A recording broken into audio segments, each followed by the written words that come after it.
अधीर रंजन चौधरी जी। Sir, बात यह कि मैंने पहले भी मंत्री जी के ध्यान आकर्षण किए थे कि हमारा बंगाल में जो कुर्मी समाज के लोग रहते हैं उनका एक मांग है कि उनको शेड्यूल ट्राइब में शामिल किया जाए। ये बिल से सर कोई विरोध नहीं है मेरा, क्योंकि आर्टिकल 342 के हमारे त्रिपुरा की डारलोंग कम्युनिटी को कुकी सब कास्ट में इंसर्ट किए जा रहे हैं। हमें कोई आपत्ति नहीं। हम सुबह भी आज ये कहा था कि व्यापक तरीके से ये व्यापक रूप से बिल लाइए, ये मतलब क्रमों से नहीं, व्यापक तरीके से। सर, इस बीच मैं कहना चाहता हूं कि हमारे कुर्मी समुदाय के लोगों को सालों भर मतलब सदियों से ये मांग कर रहे हैं कि इनको ये शेड्यूल ट्राइब में शामिल किया जाए। इसकी पक्ष में मैं पहले भी कुछ तर्क रखा था। आपने कहा था कि ये कमियां वो कमियां है, तो कमियां दूर करने के लिए आज मैं और थोड़ा तथ्य आपके सामने पेश करना चाहते हैं। सर, बात यह कि ये जो कुर्मी जो है, ये कुर्मी एक डिस्टिंक्टिव कास्ट है। इसका language, religion along with cultural demographic data, it has been proved as a distinctive caste in the census format code in the forthcoming census 2021 that in order to execute the demand, it is noted that the state of West Bengal have passed the West Bengal Official Language Amendment Bill 2018, accepting Kurmali as one of the official state languages of Bengal. In Jharkhand, Kurmali language has been given the status of second state language. हमारे दुबे जी है, निशिकांत दुबे जी को जानकारी है। Sir, बात यह है कि Kurmi is one of the most primitive tribes of old Chotanagpur region of India as well as the state of West Bengal, particularly in the Jungle Mahal region.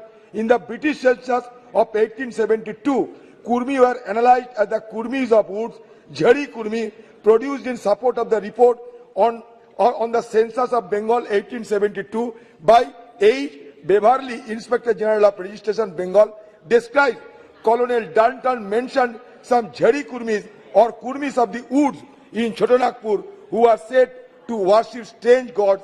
Descriptive ethnology of Bengal 1872 by Edward Dalton described in the province of Chotanagpur the ancestor of the people now called Kurmis. ये मेरी बात नहीं है sir, ये तथ्य के आधार पर मैं बोल रहा, बस हो गया sir. Sir, in 1911-1921, they were again classified as Aboriginal tribe by the Census of India 1911, Volume 5, Bihar, Odisha and Sikkim, Part 1 described. The Kurmi, Koiri and Kurmi are two great cultivating castes of Bihar, but the latter is also the name of an Aboriginal tribe in Chotanagpur and Odisha state. Munda ji वहां से आते हैं। It is also meant, sir, ये बात यह कि Hindu tribe 1941 by anthropological survey in British India. Suffice to say that their caste in unison of language, religion, culture, rites and rituals, fairs and festivals still continues until today by its own custom, culture and tradition. They are still considered as a distinctive caste. It is to be noted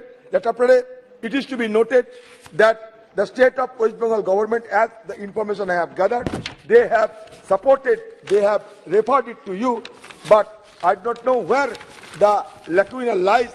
So if you are generous enough to spell it out, that yes, these are the problems for which you are not being able to insert the Kurmi in the scheduled tribe list.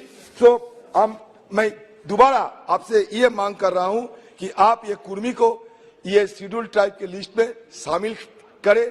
Sir, बड़ी इस विषय पे sir मैं आपको भी निवेदन करूंगा कि हिंदुस्तान की ट्राइब्स बहुत सारे हैं सर, 645 करीब ट्राइब्स है। इन लोग गरीब से गरीब होते जा रहे हैं। बहुत सारे योजना तो इनके लिए बनाए जा रहे थे, लेकिन ये योजना को ये तब्दील नहीं होते।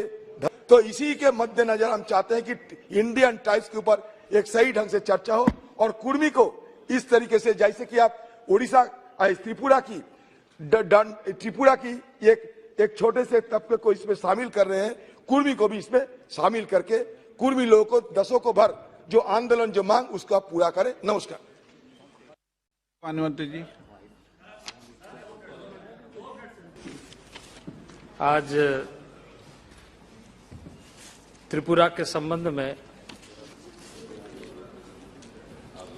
संविधान अनुसूचित जनजाति संशोधन विधेयक 2022 पर चर्चा हुई है और इसमें हमारे सभी सदन के बहुत ही वरीय माननीय सदस्यों ने भाग लिया है।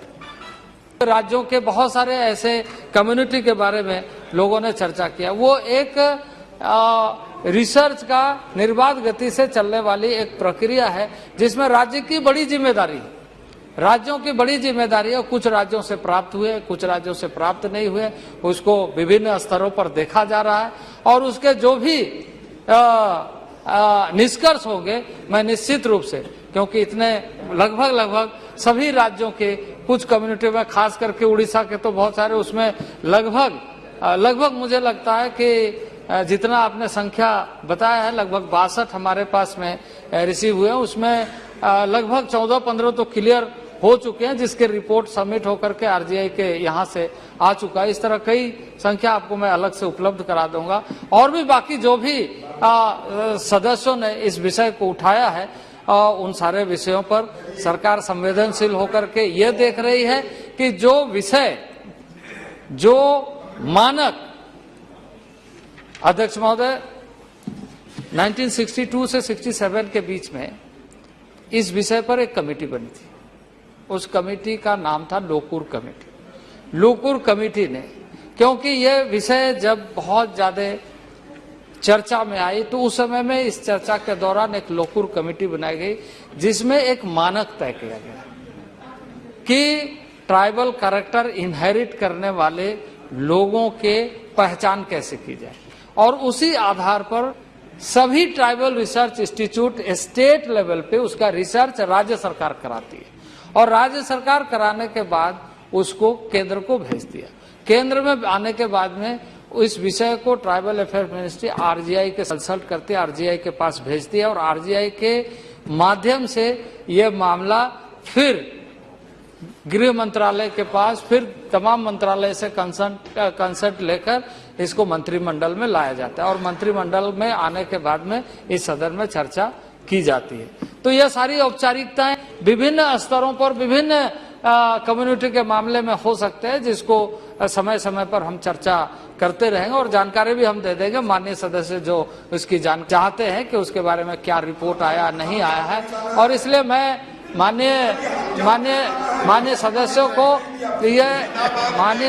हूँ कि सरकार संवेदनशील है ऐसे मामले को, जिस मामले में वास्तविक रूप से, क्योंकि ये जिसमें ये कहा है कि ये सारा विषय देश का पार्लियामेंट ही चर्चा करके इसका निष्कर्ष निकाल सकता है और इसलिए ऐसे मामले जितने भी आते हैं, जो जिस तरह के हैं, उस मामले को हम लेकर के आते हैं। और इसलिए आज यह डारलोंग कम्युनिटी जो कुकी का सब कास्ट के रूप में लाया गया है, उसको सदन में हमने प्रस्तुत, मेरा आग्रह है, वैसे सभी ने इसका सपोर्ट किया है, सभी जितने भी माननीय सदस्य हैं सभी ने सपोर्ट किया। मैं उन लोगों का आभारी हूं। इसको सदन से पास किया जाए और इस तरीके से जो भी इस आदर्श मामले है उसको भी निश्चित रूप से सरकार गंभीरता से देख रही है। और उस कमेटी के जो रिकमेंडेशन है, उस रिकमेंडेशन के आधार पर जो रिपोर्ट आएगी उसके आधार पर आगे की कार्रवाई की जाएगी। बहुत बहुत धन्यवाद।